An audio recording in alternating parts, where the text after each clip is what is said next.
While many would consider an 8-figure payday a life-changing event that is cause to tell the boss, "I quit," the Al Saud family yawns and adds another 100 billion as quickly as you clicked on this video.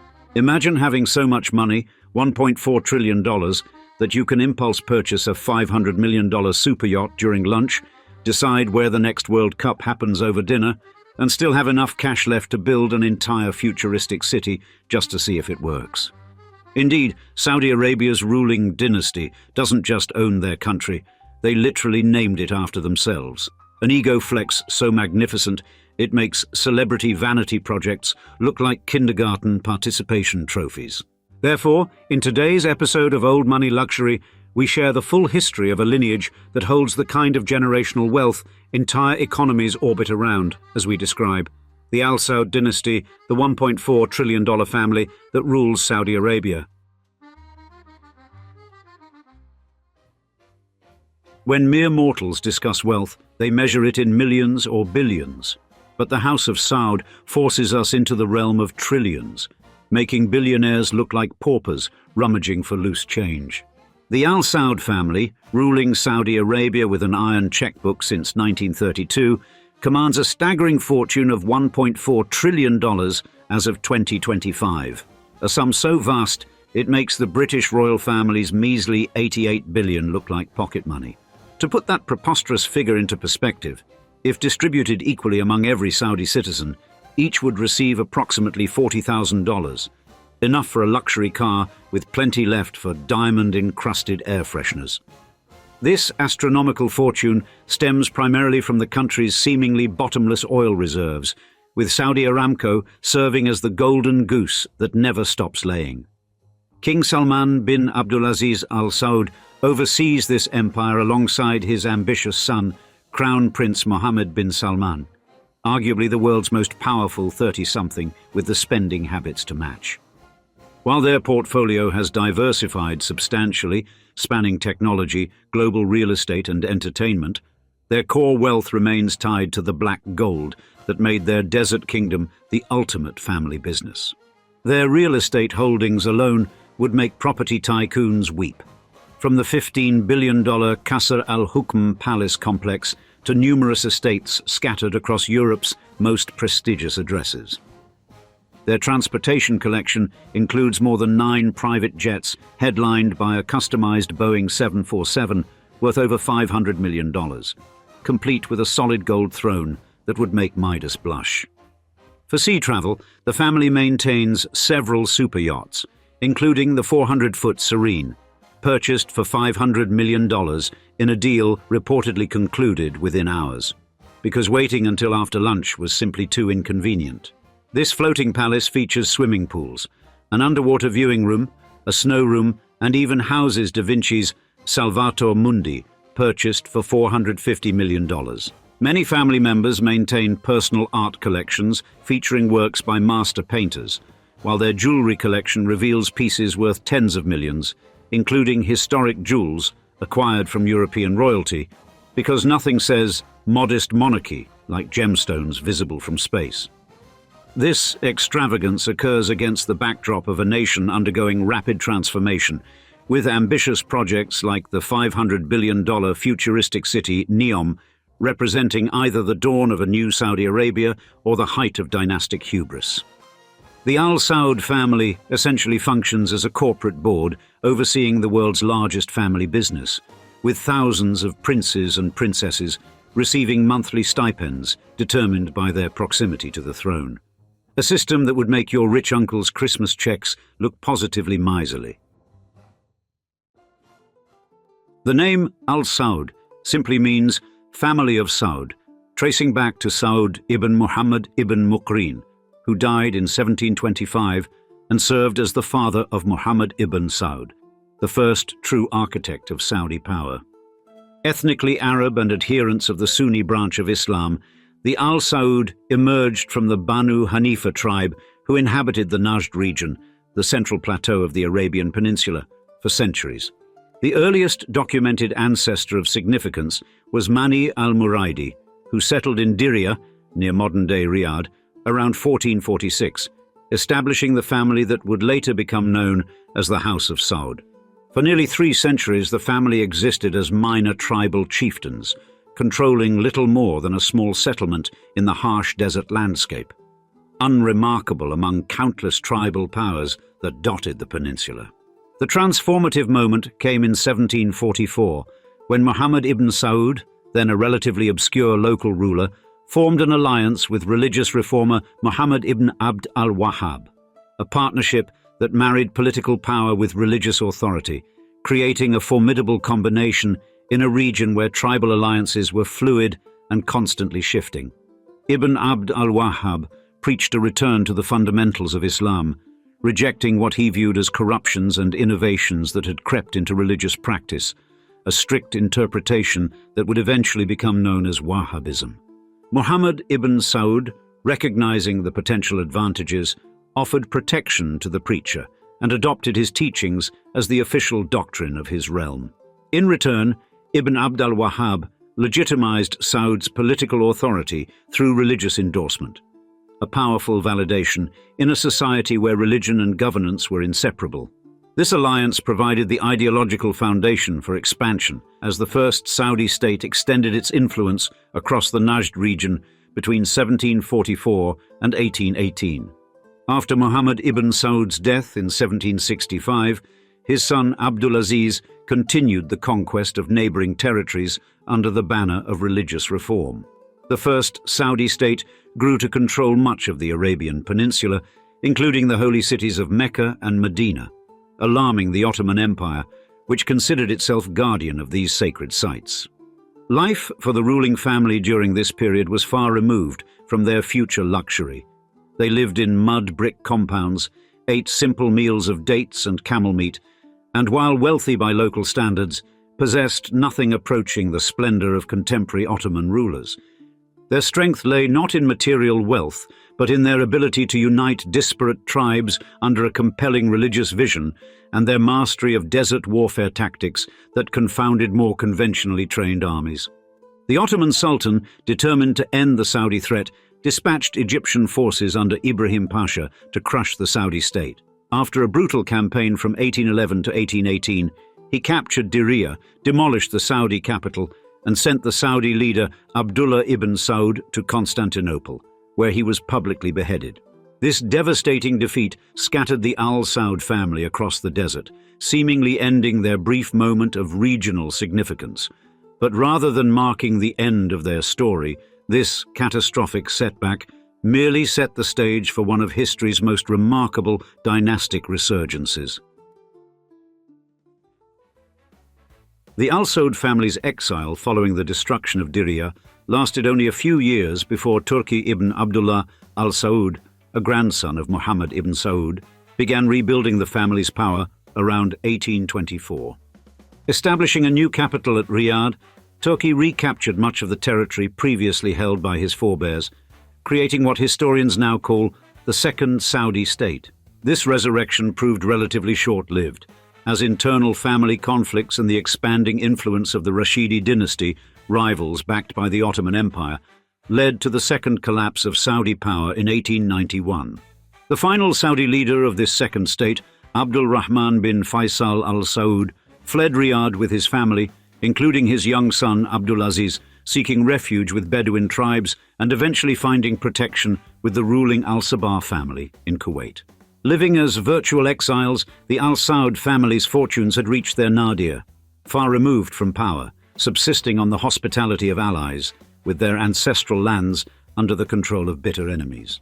Young Abdulaziz ibn Abdurrahman al Saud, born around 1875 and later known to the West as Ibn Saud, grew up in these harsh circumstances, developing a fierce determination to reclaim his family's heritage while learning the complex arts of tribal politics and warfare. In 1902, at approximately 27 years of age, Abdulaziz embarked on what seemed a suicide mission, to recapture Riyadh from the Rashidi dynasty with only 40 loyal companions.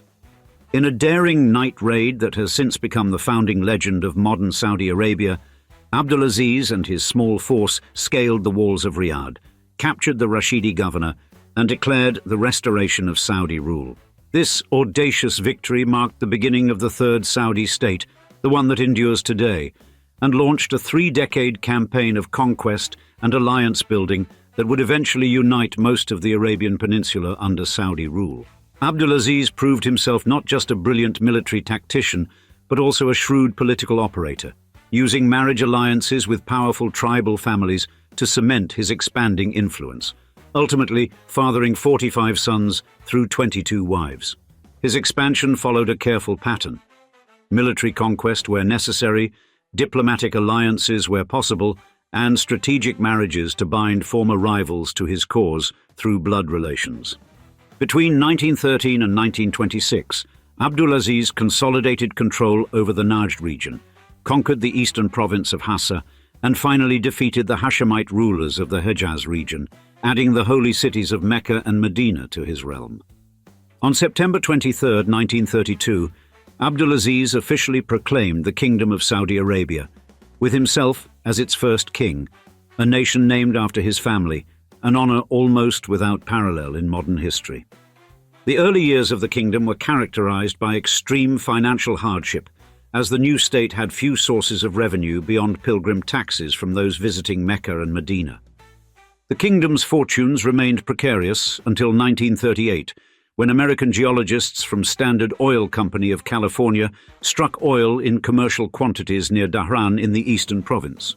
A geological coincidence that would transform a poor desert kingdom into a global financial powerhouse with influence extending far beyond its borders. The pivotal meeting between King Abdulaziz and President Franklin D. Roosevelt aboard the USS Quincy in 1945 formalized the oil for security arrangement that would define Saudi-American relations for decades to come. With American expertise and Saudi oil reserves, the Arabian-American Oil Company rapidly expanded production from a mere 20,000 barrels per day in 1944 to nearly 1 million barrels daily by the mid-1950s.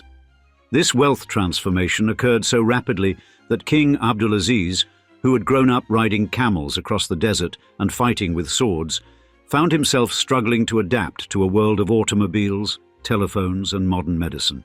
When Abdulaziz died in 1953, he left behind a kingdom in the early stages of an unprecedented boom, with annual oil revenue having grown from virtually nothing to hundreds of millions of dollars during his lifetime. His son, Saud bin Abdulaziz, inherited the throne, but proved ill-equipped to manage the newfound wealth, spending lavishly on palaces and personal luxuries while neglecting infrastructure and development. After financial mismanagement threatened the kingdom's stability, family members effectively forced King Saud to transfer powers to his half-brother Faisal in 1964 before formally deposing him. King Faisal, more austere and disciplined, implemented financial reforms and initiated the kingdom's first 5-year development plans, establishing the pattern of modernization guided by religious conservatism that would characterize Saudi development. The 1970s brought even greater wealth with the oil embargo of 1973-74, which quadrupled oil prices overnight and demonstrated Saudi Arabia's growing geopolitical leverage as the world's swing oil producer. King Faisal's assassination by a disturbed nephew in 1975 shocked the nation, but didn't alter its trajectory, as his half-brother King Khalid continued the policies of modernization while maintaining the religious establishment's support. During this period, the Al Saud family began expanding in both numbers and personal wealth, with senior princes receiving substantial government stipends and opportunities to profit from countless business ventures requiring royal connections. The boom years created a generation of Saudi princes accustomed to extraordinary privilege, educated at elite Western universities while maintaining multiple palatial residences, private jets, and collections of luxury vehicles. When King Fahd took the throne in 1982 after Khalid's death, he adopted the title Custodian of the Two Holy Mosques, emphasizing the family's religious legitimacy even as their personal lifestyles grew increasingly opulent.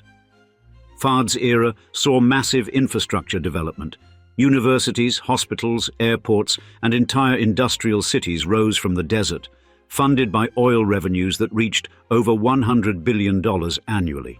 The family's control grew more systematic as key ministries and military positions were distributed among trusted princes, creating a power-sharing arrangement that balanced various branches of the increasingly sprawling Al Saud family tree. This period also witnessed growing contradictions, officially adhering to ultra-conservative religious principles, while the private lives of many royals featured European vacations, private compounds where religious restrictions weren't enforced, and luxury consumption on an unprecedented scale. By the time King Fahd suffered a debilitating stroke in 1995, the kingdom had become unrecognizable compared to the simple desert society of just 2 generations earlier, with over 7,000 princes and princesses transforming from desert warriors to international power brokers, major players in global finance, and arbiters of the world energy market. The 21st century brought seismic changes to the House of Saud, beginning with the September 11th attacks in 2001, which revealed the complicated relationship between the kingdom's religious establishment and extremist ideologies. King Abdullah, who formally ascended to the throne in 2005 after serving as de facto ruler during Fahd's illness, initiated cautious reforms while maintaining the family's traditional power structures and religious alliances. Under Abdullah's guidance, the kingdom began preparing for a post-oil future, establishing the King Abdullah University of Science and Technology as a research powerhouse and investing hundreds of billions through the Public Investment Fund in companies ranging from Uber to British Petroleum. The Arab Spring uprisings of 2011 sent shockwaves through the royal family as they watched neighboring regimes topple while using their financial reserves to increase social spending and strengthen security forces at home. King Salman's ascension in 2015 following Abdullah's death initially suggested continuity, but the rapid rise of his son Mohammed bin Salman as Crown Prince in 2017 signaled a dramatic departure from the cautious, consensus-based leadership that had characterized Saudi governance for decades. MBS, as he became known globally, unveiled Vision 2030, an ambitious plan to diversify the Saudi economy away from oil, develop a domestic entertainment industry, permit women to drive, and curtail the powers of the religious police who had long enforced strict social codes. The young Crown Prince simultaneously consolidated power through an anti-corruption campaign that saw hundreds of wealthy Saudis, including prominent royal family members, detained at the Ritz-Carlton Hotel in Riyadh until they surrendered significant portions of their fortunes to the state. Western leaders and business magnates initially embraced MBS as a reformer, with companies like SoftBank, BlackRock, and JP Morgan Chase committing billions to Saudi investment conferences despite growing concerns about human rights issues. The brutal 2018 murder of journalist Jamal Khashoggi at the Saudi consulate in Istanbul temporarily damaged the kingdom's international standing, though the relationship with key Western allies proved resilient given Saudi Arabia's strategic importance and purchasing power. Between 2020 and 2025, the Crown Prince accelerated his transformation agenda, breaking numerous taboos by opening cinemas, allowing mixed-gender concerts, and significantly reducing the guardian system that had restricted women's autonomy. Today's Saudi Arabia embodies stark contrasts. Women hold positions in government while political dissidents face severe punishment. Tourists visit archaeological sites while migrant workers labor under harsh conditions, and ultra-modern cities rise from the desert while tribal traditions maintain their influence in rural areas. The family's wealth has continued to grow despite fluctuations in oil prices, with the Sovereign Wealth Fund now managing over $1 trillion in assets spanning technology, entertainment, sports, real estate, and renewable energy. The ongoing construction of NEOM, a planned cross-border smart city featuring flying taxis, robot dinosaurs, and a 25-mile-long urban strip called The Line, represents either the visionary future of urban development or a hubristic monument to oil wealth, depending on one's perspective. For the 7,000-plus members of the Al Saud family, life remains extraordinarily privileged, though increasing centralization of power has created winners and losers, even among royal circles, as MBS favors competence and loyalty over traditional birthright claims to influence. Today's Al Saud dynasty stands at a crossroads. Having risen from desert obscurity to global prominence on the strength of religious alliance and oil wealth, they now attempt to navigate a transition away from both these historical pillars toward a more sustainable model of governance. And thus, we'd love to see you in the comments. What is your opinion of this family? Are they shrewd leaders to be hailed or a despotic dynasty to be doubted? We can't wait to hear from you. And thanks for joining us for another episode of Old Money Luxury.